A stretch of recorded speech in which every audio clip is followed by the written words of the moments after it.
គ្រប់ពីសួរបងទាំងអស់គ្នាហ្នឹងហើយនេះគឺចាក់យើងហើយព្រឹកមិញសាក់បានបន្តិចទេបងប្អូនហ្នឹងហើយឥឡូវល្ងាចចាប់ពីម៉ោង3ទៅយើងចាក់ដល់ម៉ោង5ហ្មងម៉ោង5ម៉ោង6ល្ងាចហ្មងហើយ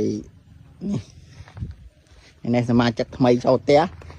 អត់ដាក់អីឲ្យញ៉ៃច្រើនទេឲ្យតែផ្លែឈើមួយចានហ្នឹងបានហើយហូបទៅហូបជុំគ្នាទៅហើយយើងមកដល់ផ្ទះហើយណាបងប្អូនមិនចាក់ប្រហែលជា1ម៉ោងជាង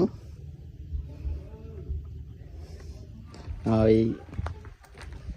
យ៉ាងនេះជួបគ្នាផ្សារទៀតចាប់ពីម៉ោង3ទៅ